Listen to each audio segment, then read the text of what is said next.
Olá! Nos últimos anos a gente viu a inteligência artificial dar um salto, assim, gigantesco. Ferramentas como o ChatGPT e o Gemini simplesmente mudaram o jeito como a gente interage com a tecnologia. Mas sabe, elas não apareceram do nada. Por trás de tudo isso tem uma inovação que é a chave de tudo, lá de 2017. Nesta análise, a gente vai mergulhar fundo no motor que move a IA generativa, a arquitetura Transformer. A pergunta de US$ 1 milhão é essa. Como é que as máquinas saíram daquelas respostas robóticas, sabe? E passaram a ter diálogos que são fluidos, criativos, que realmente parecem humanos? A resposta para isso está numa mudança radical na forma como elas processam a linguagem. Vamos desvendar esse mistério juntos? Pensa só na diferença. Em 2016, a maioria dos chatbots quebrava um galho para perguntas simples, mas se você tentasse uma conversa um pouco mais complexa, eles se perdiam totalmente. Hoje, a IA generativa escreve e-mails, cria roteiros e até programa. O que foi que aconteceu nesse meio tempo para causar uma mudança tão drástica? Para a gente entender o tamanho da revolução, primeiro a gente precisa dar um passo atrás e entender qual era o problema. Por décadas, o grande desafio para as máquinas era entender o contexto em textos longos. Sabe, o significado de uma palavra pode depender de outra que apareceu lá no começo do parágrafo. E os modelos antigos, eles simplesmente não conseguiam fazer essa conexão. A tecnologia que dominava o pedaço antes de 2017 eram as redes neurais recorrentes, as famosas RNNs. A ideia por trás delas era até bem lógica: processar informação em sequência, como uma pessoa lendo um livro, palavra por palavra. A RNN lê uma palavra, processa e passa uma espécie de memória para a próxima palavra. Parece fazer sentido, né? Mas na prática, isso tinha limitações enormes. Imagina ler um capítulo de um livro e, quando chegar no final, já ter esquecido completamente o começo. Era mais ou menos isso que acontecia com as RNNs. O contexto se perdia no caminho. E, para piorar, como o processamento era palavra por palavra, treinar esses modelos era uma eternidade, era lento demais. O mundo da IA precisava desesperadamente de uma solução que pudesse ver a frase inteira de uma vez só. E é aqui que a gente chega na grande virada. As RNNs estavam presas nesse trilho do processamento sequencial, uma palavra de cada vez. A nova arquitetura Transformer chegou e simplesmente jogou isso pela janela, introduzindo o processamento paralelo, ou seja, analisar todas as palavras de uma vez. Essa mudança de paradigma foi o que abriu a porteira para tudo que a gente vê hoje. Então vamos lá para o momento da virada. Em 2017, uma ideia radical mudou completamente as regras do jogo. Ela eliminou a necessidade de processar tudo em sequência e colocou no lugar um mecanismo que permitia ao modelo, olha só, prestar atenção a todas as partes da frase ao mesmo tempo.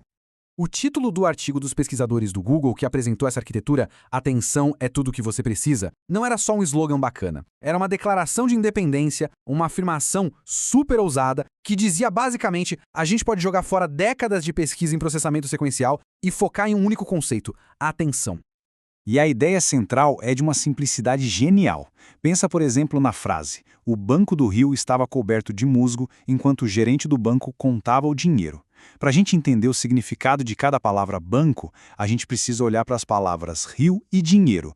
O mecanismo de atenção permite que o modelo faça exatamente essas conexões, de forma instantânea, sem precisar ler a frase em ordem. Para entender como isso funciona, a analogia da reunião de equipe é perfeita. Pensa assim: cada palavra na frase faz uma consulta para as outras, como se perguntasse: ei, pessoal, qual de vocês é mais importante para definir o meu significado? As outras palavras oferecem suas chaves, ou seja, suas especialidades. Aí o modelo calcula a relevância de cada uma e usa os valores, ou os significados, das palavras mais importantes para enriquecer o sentido da palavra original. E o mais incrível é que isso acontece com todas as palavras, ao mesmo tempo. A arquitetura Transformer foi o esqueleto, a estrutura. Mas o que deu vida e um conhecimento tão vasto a esse esqueleto foram os grandes modelos de linguagem, os LLMs. Modelos como o GPT e o Gemini são, na sua essência, transformers gigantescos, treinados numa escala que a gente nunca tinha visto antes.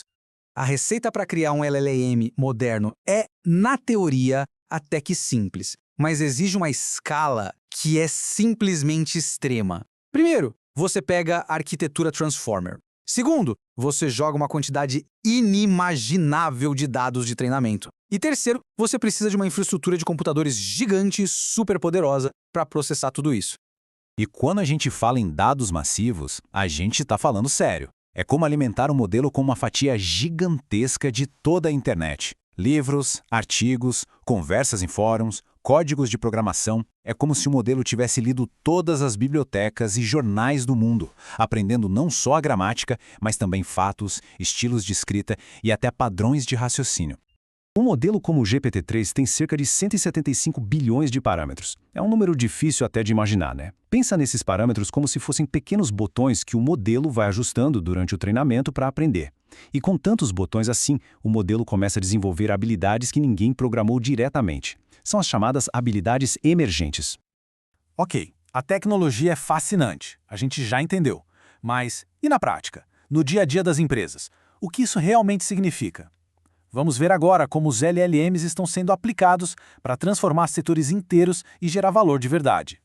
Olha só, no atendimento ao cliente, os chatbots agora conseguem ter conversas fluidas, empáticas, que realmente resolvem o problema. No marketing, é possível gerar dezenas de versões de um anúncio em questão de minutos. E dentro das empresas, tarefas como resumir a ata de uma reunião são automatizadas, o que libera as equipes para focarem no que é mais estratégico. Em áreas mais técnicas, o impacto é igualmente profundo. Um LLM pode, por exemplo, analisar milhares de páginas de documentos legais em segundos. Pessoas que desenvolvem software usam ferramentas como o GitHub Copilot para gerar código, o que aumenta a produtividade de uma forma absurda. E na educação, a ideia de ter tutores de IA personalizados para cada aluno está se tornando realidade. Mas claro, nem tudo são flores. Essa tecnologia não é uma solução mágica para tudo. Ela vem com desafios técnicos e éticos bem importantes. Então vamos abordar os riscos e dar uma olhada no que o futuro parece nos reservar. A responsabilidade na hora de usar é crucial. Como a gente vê aqui na tabela, os LLMs podem alucinar, ou seja, inventar fatos com a maior confiança do mundo. O custo para treinar e operar esses modelos é enorme, tanto em dinheiro quanto em consumo de energia, e a segurança dos dados que alimentam esses modelos é uma preocupação constante. Felizmente, para cada um desses problemas já existem estratégias para diminuir os riscos, como usar bases de dados verificadas e fazer auditorias contínuas. E o que vem por aí? Bom, o futuro é multimodal, ou seja, IAs que entendem texto, imagem e som ao mesmo tempo. A gente vai ver mais agentes autônomos capazes de executar tarefas complexas sozinhos. E a pesquisa corre atrás de modelos menores, mais eficientes e, o que é muito importante, mais transparentes, para que a gente consiga entender como eles pensam. E tudo isso nos deixa com uma reflexão final. A IA generativa não é só mais uma tecnologia nova, é uma força que está remodelando o mundo. A questão não é se ela vai impactar os negócios, mas como. A forma como a gente vai equilibrar o poder dela como ferramenta, o potencial como parceira criativa e os riscos que vêm junto vai definir a próxima era da inovação.